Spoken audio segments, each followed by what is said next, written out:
வணக்கம். முத்துக்குமார். நம்ம தமிழ் ஷாட் சேனலை சப்ஸ்கிரைப் பண்ணுற அனைவருக்கும் என்னுடைய மனமார்ந்த நன்றி. எல்லாரும் வந்து டிஸ்க்ளைமர் பார்த்துக்கங்க. நம்ம சேனலில் கொடுக்குற அனைத்து தகவல்களும் ஒன்லி ஃபார் எஜுகேஷனல் மட்டும்தான். இதில் எதுவுமே ரெக்கமெண்டேஷன்ஸோ டிப்ஸோ கிடையாது.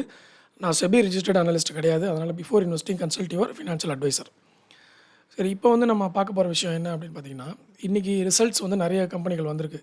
ஓகே, நிறைய இன்ஃபர்மேஷன்ஸ் வந்திருக்கு. அது எல்லாத்தையும் வந்து நம்ம ஒன் பை ஒன் வந்து பார்க்கலாம். ஃபஸ்ட்டு விஷயம் பார்த்திங்கன்னா, இதில் கொஞ்சம் பாசிட்டிவான ரிசல்ட்ஸ் கொடுத்த நிறுவனங்களை வந்து நம்ம வந்து டீட்டெயில்ஸ் பார்ப்போம். அதில் பாசிட்டிவான டீட்டெயில்ஸ் பார்த்திங்கன்னா, இன்ஜினியர்ஸ் இந்தியா வந்து நமக்கு ரிசல்ட் கொடுத்துருந்தாங்க. அது வந்து எஸ்டிமேட்டை பீட் பண்ணியிருந்தாங்க.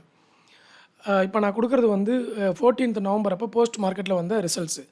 ஆனால் இன்றைக்கி 15th பார்த்திங்கன்னா, இன்றைக்கி இது வரைக்கும் 450 கம்பெனிகள் வந்து ரிசல்ட் வந்திருக்கு. ஸோ 450 கம்பெனியோட ரிசல்ட்டையும் வந்து நம்ம ஒன்றா ரிவ்யூ பண்ணி பார்க்க முடியாது. ஆனால் அதில் எதுவுமே வந்து லார்ஜ் கேப் கம்பெனிகள் கிடையாது. அதையும் சொல்லிடுறேன். இன்றைக்கி வந்திருக்கிறது வந்து பெரும்பாலும் வந்து ஸ்மால் கேப், அப்புறம் அந்த அதுக்கு கீழே இருக்கிற மைக்ரோ கேப் நிறுவனங்கள் தான். ஸோ அதனால் நம்ம என்ன பண்ணுவோம், ஓரளவுக்கு லார்ஜ் கேப்பில் இருக்கக்கூடிய நிறுவனங்கள், மிட் கேப்பில் இருக்கக்கூடிய நிறுவனங்களை பற்றி நம்ம பார்த்தோன்னா அது வந்து பாதிப்புக்கு உள்ளாகாமல் இருக்கும். ஏன்னா நம்ம ஸ்டாக்ஸ் பார்க்கும்பொழுது நிஃப்டியில் வந்து கொஞ்சம் நம்ம அதை வந்து கன்சிடர் பண்ணணும். ஃபார் எக்ஸாம்பிள், இப்போது லாஸ்ட் வீக்லாம் பார்த்திங்கன்னா, ஒரு பெரிய நிறைய பேர் வந்து என்கிட்ட கேட்ட நியூஸ் பார்த்திங்கன்னா, ஒரு ஸ்டாக் வந்து பல மடங்கு ஏற்றம் கொடுத்துருக்கு. 14,000 மடங்கு வந்து ஏற்றம் கொடுத்துருக்கு. அந்த ஸ்டாக்கை வந்து கேட்டிருந்தாங்க. அந்த ஸ்டாக் பேர் பார்த்திங்கன்னா எலைட்கான் இன்டர்நேஷ்னல் அப்படின்ற கம்பெனி. அது வந்து கிட்டத்தட்ட ஒரு 49 ரூபாலேருந்து அந்த ஸ்டாக்கு 400 ரூபா வரைக்கும் போச்சு. 10 மடங்கு ஏறிடுச்சு. ஸோ அந்த ஸ்டாக்கெல்லாம் வந்து என்கிட்ட கேட்டாங்க, என்ன சார் இவ்வளோ வேகமாக ஏறுது, இதெல்லாம் வந்து நம்ம வாங்கி ப்ராஃபிட் புக் பண்ணலாமே அப்படின்னு. ஆக்சுவலாக அந்த ஸ்டாக்லாம் வந்து நீங்கள் என்எஸ்சி எக்ஸ்சேஞ்சில் கொடுக்குற ரெகுலேஷனையும் ரூல்ஸ் அண்ட் ரெகுலேஷன்ஸையும் செபியில் கொடுக்குற ரூல்ஸ் அண்ட் ரெகுலேஷன்ஸையும் ஃபாலோ பண்ணிங்கன்னா அந்த ஸ்டாக்குக்கு நீங்கள் போக மாட்டீங்க. ஏன்னா அந்த எலக்ட்ரான் இன்டர்நேஷ்னல் என்ன ஆச்சு அப்படின்னா, டெய்லியுமே வந்து சர்க்யூட் லிமிட்லேயே லாக் ஆகிட்டே இருக்கும். நீங்கள் வாங்கவே முடியாது, வாங்கினீங்கன்னா விற்கவே முடியாது. அந்த மாதிரி ஒரு ஸ்டாக். ஆனால் அதை வந்து நிறைய சேனலில் என்ன பண்ணுவாங்கன்னா, இது வந்து பயங்கரமாக ஏறிக்கிட்டு இருக்குது, மல்டி பேக்கர் ஸ்டாக் அப்படின்னு போட்டுடுறாங்க. நம்ம ட்ரேடர்ஸ் என்ன பண்ணுவோன்னா, பிகினர்ஸ் கொஞ்சம் எக்ஸ்பீரியன்ஸ் இருக்கிறவங்க உடனே ஓப்பன் பண்ணி சார்ட் பார்த்துருவாங்க. பிகினராக இருக்கிறவங்க என்ன பண்ணுவாங்கன்னா, அதனுடைய அந்த ஹெட்லைன்ஸை பார்த்துட்டு பயங்கர மல்டி பேக்கர் இது அப்படின்னு சொல்லிட்டு போய் அதில் போய் இன்வால்வ் ஆகிடுவாங்க. ஸோ அதனால் எப்பயுமே ஒரு ஸ்டாக்கை வந்து டெக்னிக்கல் டேட்டா, அதுக்கப்புறம் ஃபண்டமெண்டல் டேட்டா ஓரளவுக்கு பார்த்துக்கோங்க. அதுக்கப்புறமா நீங்கள் வந்து ரிஸ்க் எடுக்கிறத பற்றி வேணுமா வேணாமாங்கிறத முடிவு பண்ணிக்கலாம். சரி, இப்போ பார்த்தீங்கன்னா நமக்கு வந்து இன்ஜினியர்ஸ் இந்தியாவுடைய ஸ்டாக்கு அது வந்து எஸ்டிமேட்டை பீட் பண்ணியிருந்தாங்க. ஓகேவா, Q2 ரிசல்ட் வந்து நல்லாவே பாசிட்டிவில் கொடுத்துருந்தாங்க. ஸோ அந்த கம்பெனியுடைய தற்போதைய ஃபண்டமெண்டல் டேட்டா என்ன அப்படின்றத நம்ம பார்க்குறோம். இன்ஜினியர்ஸ் இந்தியாவுடைய ஃபண்டமெண்டல் பார்த்திங்கன்னா, மார்க்கெட் கேபிட்டல் வந்து 11,255 crore இருக்குது. நான் கொஞ்சம் ஜூம் பண்ணிக்கிறேன் உங்களுக்கு தெரியறதுக்காக. இப்போ கொஞ்சம் தெளிவாக தெரியும்னு நினைக்கிறேன்.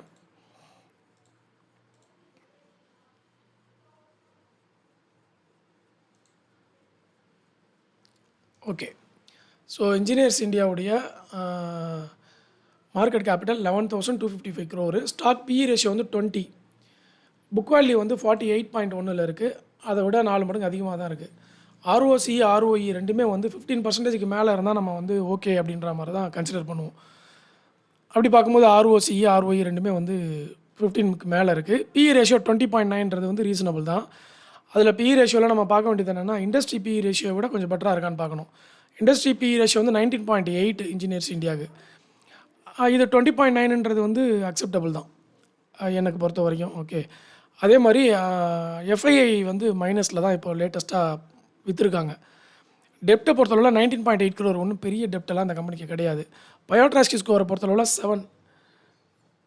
7 அப்படின்றது வந்து நமக்கு நல்ல ஒரு பயோட்ராஸ்கி ஸ்கோர் தான். அதே மாதிரி ப்ரொமோட்டர் ஹோல்டிங்கில் அட்லீஸ்ட் 50%க்கு மேலேயாவது இருக்கணும். ஸோ இதில் ப்ரொமோட்டர் ஹோல்டிங்ஸ் வந்து 51% வந்து கொடுத்துருக்குறாங்க. ஏர்னிங் பர் ஷேர் 9 கொடுத்துருக்காங்க. இது இல்லாமல் ஃபேஸ் வேல்யூ பார்த்தீங்கன்னா 5 rupeesல இருக்குது. டிவிடெண்ட் ஈல்டு 2% கொடுத்துட்டு வராங்க. ஆல்ரெடி ஹை பார்த்தீங்கன்னா 255 வரைக்கும் வந்து ரீச் ஆகிருக்கு. ப்ராஃபிட் க்ரோத் பார்த்திங்கன்னா 45.2% வந்து ப்ராஃபிட் க்ரோத் கொடுத்துருக்காங்க. இவங்க வந்து எந்த ஸ்டாக்ஸுமே ப்ளட்ஜ் பண்ணலை, கடன்லாம் வாங்கலை. பிஇஜி ரேஷியோ ஒரு புள்ளிக்கு கீழே இருந்தால் பெட்டர் அப்படின்னு சொல்லுவாங்க. ஸோ இது ஒரு புள்ளிக்கு கீழே தான் இருக்குது இன்ஜினியர்ஸ் இந்தியா. ஸோ லேட்டஸ்ட்டாக கொடுத்த ரிசல்ட் படி பார்த்திங்கன்னா, இந்த கம்பெனியில் வந்து ஆல்மோஸ்ட் டெப்ட் ரெடியூஸ் பண்ணிட்டாங்க. டெப்ட் free company, healthy dividend maintain பண்ணிகிட்டு இருக்காங்க. ஸோ இவங்களுடைய இந்த டேட்டா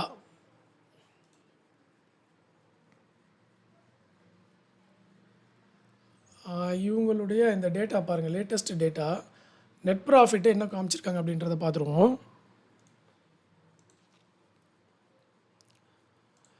லேட்டஸ்ட் டேட்டாவில் வந்து நெட் ப்ராஃபிட் 537 crore வந்து டிடிஎம்மில் இருக்குது ட்ரைலிங் 12 monthsல. போன 2025 வந்து 580 கோடி 445 கோடி கிட்டத்தட்ட அப்படியே பீட் பண்ணிக்கிட்டே தான் வர்றாங்க ட்ரைலிங் 12 monthsல. ஓகே, இது இல்லாமல் இவங்களுடைய மற்ற இன்வெஸ்ட்மெண்ட்ஸ் எப்படி இன்க்ரீஸ் ஆகிருக்கு அப்படின்னு பார்த்தீங்கன்னா இயர்லியில் குவார்ட்டர்லிலையும் பார்த்துக்கலாம். ப்ரமோட்டர்ஸ் வந்து ஒன்றுமே அவங்க அசையாமல் அப்படியே தான் இருக்காங்க. 2022 அப்படியே தான் இருக்குது. எஃப்ஐஐ மட்டும் வந்து கொஞ்சம் இன்க்ரீஸ் பண்ணிட்டு வந்தாங்க. அப்புறம் இந்த குவார்ட்டரில் மட்டும் ரெடியூஸ் பண்ணியிருக்காங்க. அதுவும் பெருசாலாம் ரெடியூஸ் பண்ணல, பெரிய நெகட்டிவ் மார்க் மாதிரி அது தெரியல. டிஐஐயை பொறுத்தளவில் கொஞ்சம் ரெடியூஸ் பண்ணியிருக்காங்க. 14.30 13.74 வந்து இறங்கி வந்திருக்காங்க. கவர்மெண்ட்டும் இந்த ஸ்டேக்கில் வந்து ஹோல்டிங்கில் வச்சுருக்காங்க. பப்ளிக் ஹோல்டிங்ஸ் வந்து இன்க்ரீஸ் ஆகிருக்கு இந்த ஸ்டாக்ஸில். இயர்லி அப்படின்னு கம்பேர் பண்ணும்பொழுது இயர்லியில் எஃப்ஐஐ வந்து இன்க்ரீஸ் பண்ணியிருக்காங்க. டிஐஐ வந்து 3% இன்க்ரீஸ் பண்ணியிருக்காங்க. கவர்மெண்ட்டும் வந்து இன்க்ரீஸ் பண்ணியிருக்கு.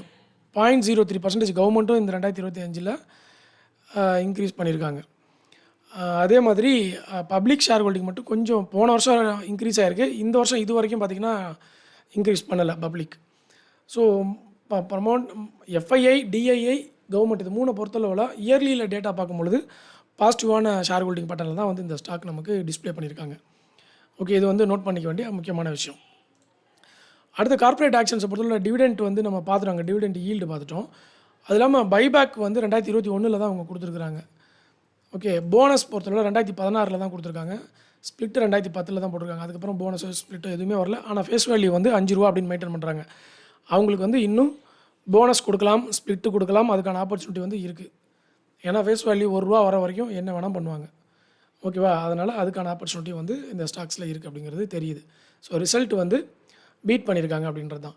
குவார்ட்டர்லி ரிசல்ட் அப்படின்னு பார்க்கும்பொழுது இந்த தடவை குவார்ட்டர்லி ரிசல்ட்டோட கம்ப்ளீட் டேட்டா அப்படின்னு பார்த்தீங்கன்னா போன செப்டம்பரில் பார்த்தீங்கன்னா நெட் ப்ராஃபிட் 100 கோடி, இந்த செப்டம்பரில் வந்து 83 கோடி. போன மாதம் பார்த்தீங்கன்னா 65 கோடி, இந்த தடவை 83 கோடி. ஆப்ரேட்டிங் ப்ராஃபிட் அப்படின்னு பார்க்கும்போது போன செப்டம்பரில் 62 கோடி, இந்த தடவை 120 கோடி, அப்படியே டபுள் ஆயிருக்கு ஆப்ரேட்டிங் ப்ராஃபிட். அதுதான் வந்து முக்கியம். சேல்ஸை பொறுத்தளவில் போன செப்டம்பரோட இந்த தடவை இன்க்ரீஸ் பண்ணிட்டாங்க. போன குவார்ட்டர்லி கம்பேர் பண்ணும்போது இன்க்ரீஸ் பண்ணிட்டாங்க. ஸோ இந்த மாதிரி நெட் ப்ராஃபிட்டை தவிர மற்றது எல்லாத்துலேயுமே பார்த்தீங்கன்னா பெட்டரான ஒரு எஸ்டிமேட்டை வந்து அவங்க காமிச்சிருக்காங்க. அதனால தான் போட்டிருக்காங்க எஸ்டிமேட்டை வந்து பீட் பண்ண ஸ்டாக்ஸில் இந்த லிஸ்ட் இருக்குது இன்ஜினியர்ஸ் இந்தியா. ஓகே, இந்த மாதிரி ஒவ்வொரு ஸ்டாக்காக வந்து நம்ம டேட்டா வந்து பார்த்துட்டே வருவோம். அதே மாதிரி இந்த தடவை வந்த ரிசல்ட்ஸில் எஸ்டிமேட்டை பீட் பண்ண நிறுவனங்கள் அப்படின்னு நீங்கள் பார்த்தீங்கன்னா அதில் வந்து ஆட்டோமொபைல் செக்டார்ஸ் எல்லாமே வந்து மோஸ்ட்லி ஃபில்டர் ஆகிடுச்சு. எம்ஆர்எஃப், அப்புறம் வந்து ஐச்சர் மோட்டார்ஸ், அப்புறம் ஹீரோ மோட்டோ கார்ப், இதெல்லாமே வந்து நமக்கு எஸ்டிமேட்டை பீட் பண்ணிட்டாங்க. நல்லாவே வந்து ரிசல்ட்டை பதிவு பண்ணியிருக்காங்க ஆட்டோமொபைலில். ஸோ அதனால் ஆட்டோமொபைல் வந்து கொஞ்சம் இந்த தடவை பாசிட்டிவாக எதிர்பார்க்கப்படுது. அதே மாதிரி எஸ்டிமேட்டை வந்து மீட் பண்ணதில் பார்த்திங்கன்னா எதிர்பார்த்ததை விட அதிகமாக கொடுத்தது எஸ்டிமேட்டை பீட் பண்ணதுன்னு பார்த்தீங்கன்னா டிஃபென்ஸ் செக்டார்ஸில் வந்து அந்த மாதிரி பண்ணியிருக்கிறாங்க. ஒரு சில ஸ்டாக் மட்டும் அந்த மாதிரி ஆகலை. அதாவது கொஞ்சம் அந்த ஷிப்பிங் ரிலேட்டடாக இருக்கக்கூடிய நிறுவனங்கள் மட்டும் பண்ணலை. மற்ற டிஃபென்ஸ் செக்டார்ஸ்லாம் வந்து கொஞ்சம் நல்லா பண்ணியிருந்தாங்க. அடுத்தது பார்த்திங்கன்னா என்பிசிசின்ற அந்த கம்பெனி வந்து 340 crore ஆர்டரை வந்து 14ஆம் தேதி இந்த முந்தானத்தை வந்து எடுத்திருந்தாங்க. நேத்திக்கு 340 கோடிக்கான ஆர்டர் டேட்டாவை வந்து ரிலீஸ் பண்ணியிருந்தாங்க. ஸோ அப்போ அந்த கம்பெனியோடைய டீட்டெயில்ஸ் பார்த்தோம் அப்படின்னா என்பிசிசி எடுக்கிறேன். இது வந்து இப்போ 340 கோடிக்கான ஆர்டர் எடுத்திருக்கு. அது மட்டும் இல்லை, இப்போ போன வாரம் ஒரு 10 நாள் முன்னாடி இதுக்கு முன்னாடி ஒரு ஆர்டர் எடுத்தாங்க என்பிசிசிலேயே. ஓகேவா, அதையும் வந்து நான் உங்களுக்கு டேட்டா கொடுக்குறேன். ஸோ என்பிசிசியோட டேட்டா அப்படின்னு பார்க்கும்போது 30,000 கோடிக்கு அந்த ஸ்டாக்கில் மார்க்கெட் கேபிட்டல் இருக்குது. பிஇ ரேஷியோ 46, இண்டஸ்ட்ரி பிஇ ரேஷியோவை விட பெட்டராக இல்லை இந்த ஸ்டாக்கு. ஓகேவா, பிஇ ரேஷியோவில் அது மட்டும் நோட் பண்ணிக்கணும். பட் ஆர்ஓசிஇ ஆர்ஓஇ வந்து எக்ஸலண்ட்டாக காமிச்சிருக்கிறாங்க. ஏன்னா 15% விட பெட்டராகவே இருக்குது. புக் வேல்யூ 9 rupees, ஆனால் கரண்ட் ப்ரைஸ் வந்து 114 114 ரூபாயில் இருக்குது. எஃப்ஐஐ வந்து பையிங்கில் தான் இந்த ஸ்டாக்கில் இருக்காங்க. டெப்ட் வந்து ஒன்றும் இந்த கம்பெனிக்கு பெருசாக இல்லை. பயோட்ராஸ்கி ஸ்கோரை பொறுத்தவரை 8 இருக்கிறதுல எக்ஸலண்ட்டாக இருக்குது. ப்ரமோட்டர் ஹோல்டிங் வந்து 61.8%. ப்ளெட்ஜிங்லாம் எதுவும் கிடையாது. ஃபேஸ் வேல்யூ 1 ரூபாயில் தான் இருக்குது. பிஜி ரேஷியோ 1.56 அப்படின்ற லெவலில் இருக்குது. இது இல்லாமல் இந்த ஸ்டாக்குடைய இன்ட்ரென்சிக் வேல்யூன்னு பார்த்தீங்கன்னா 40 rupeesல இருக்குது. Dividend yield 0.59. ஹை பார்த்தீங்கன்னா 131 ரூபா வரைக்கும் போயிருக்கு. இப்போ 114 ரூபாயில் இருக்குது. ஸோ எப்படி பார்த்தாலும் மேக்ஸிமம் ஆஃப் த டேட்டா பார்த்தீங்கன்னா அதில் பாசிட்டிவாக தான் காமிச்சிருக்கிறாங்க. ரெடியூஸ்டு டெப்ட், ஆல்மோஸ்ட் டெப்ட் ஃப்ரீ, ப்ராஃபிட் க்ரோத் நல்லா இருக்குது, ஹெல்த்தி டிவிடெண்ட்டை மெயின்டைன் பண்ணுறாங்க. ஸோ இந்த கம்பெனி வந்து லேட்டஸ்ட்டாக புதுசாக ஒரு ஆர்டர் வேறு எடுத்திருக்காங்க. அது மட்டும் இல்லை, இந்த ஸ்டாக்ல ஹைலைட்டடான இன்ஃபர்மேஷன் என்ன அப்படின்னா, என்பிசிசியை பொறுத்தளவுல மார்க்கெட் கேபிட்டல் வந்து 30,000 கோடி இருக்குது. ஆனால் இவங்களோட ஆர்டர் புக் பார்த்தீங்கன்னா 1,28,000 கோடி. அதில் ஒரு 20லேருந்து 28,000 கோடி வரைக்கும் அவங்களோட சப்சிடரி கம்பெனியோடைய ஆர்டர்ஸும் இருக்குது. ஸோ எல்லாத்தையும் சேர்த்திங்கன்னா 1,28,000 கோடி ஆர்டர் வச்சுருக்காங்க என்பிசிசி. ஸோ அப்போ இந்த கம்பெனிக்கு வந்து டவுன் சைட் ஃபாலுக்கான ஆப்பர்ச்சுனிட்டி வந்து ரொம்ப கம்மியாக இருக்குன்றது தெரியுது. ஏன்னா ஆர்டர் இருக்குது, அவங்க வேலை பார்த்துட்டே இருக்க போகிறாங்க. அதில் ஒரு 28,000 கோடிக்கான ஆர்டர் ஸ்லோவாக இருக்குது, இல்லை ஏதோ ஸ்ட்ரகிள் ஆகுதுன்னா கூட இன்னும் 1,00,000 கோடிக்கான ஆர்டர் இருக்குது. மார்க்கெட் கேபிட்டலோட 3 மடங்குக்கு மேலே 4 மடங்கு வந்து ஆர்டர் வச்சுருக்காங்க. ஸோ அந்த மாதிரி லிஸ்ட்டில் மார்க்கெட் கேபிட்டலோட பல மடங்கு ஆர்டர் வச்சுருக்கிற லிஸ்ட்டில் என்பிசிசி டாப் 10ல் வந்திருக்கும்னு நினைக்கிறேன். அந்த அளவில் வந்து ஆர்டர் வச்சுருக்காங்க. ஸோ இது வந்து இந்த ஸ்டாக்ஸுடைய ஹைலைட்டடான டீட்டெயில்ஸ்.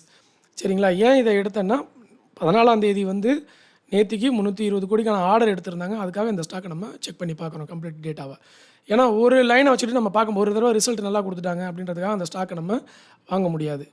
ஒரு தடவை அந்த ஸ்டாக் வந்து பிரேக் அவுட் ஆகிடுச்சு அப்படின்றதுக்காக அந்த ஸ்டாக்கை நம்ம வாங்க எந்த காரணத்தை கொண்டும் ஒரு இண்டிவிஜுவல் ரீசனை வச்சு நம்ம ஒரு ஸ்டாக்கை பையிங்கோ செல்லிங்கோ பண்ணக்கூடாது. கம்ப்ளீட் அனாலிசிஸ் வந்து நீங்கள் பண்ணிக்கணும். ஓகேவா? அதனால தான் கீழே டிஸ்கிரிப்ஷனில் ஸ்க்ரோல் வந்து ஓடிக்கிட்டே இருக்குது. நீங்கள் கம்ப்ளீட்டாக வந்து அதெல்லாம் வந்து செக் பண்ணணும். சரிங்களா?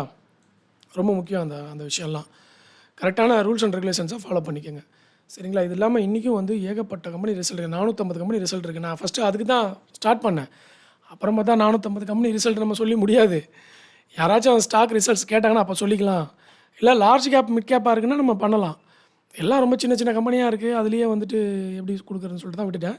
பட் நான் வந்து நல்ல ஹையஸ்ட் ரிசல்ட் கொடுத்துருக்க நிறுவனங்களுடைய டேட்டா மட்டும் எடுத்து இப்போ டெலிகிராமில் வந்து நான் போஸ்ட் பண்ணுறேன்.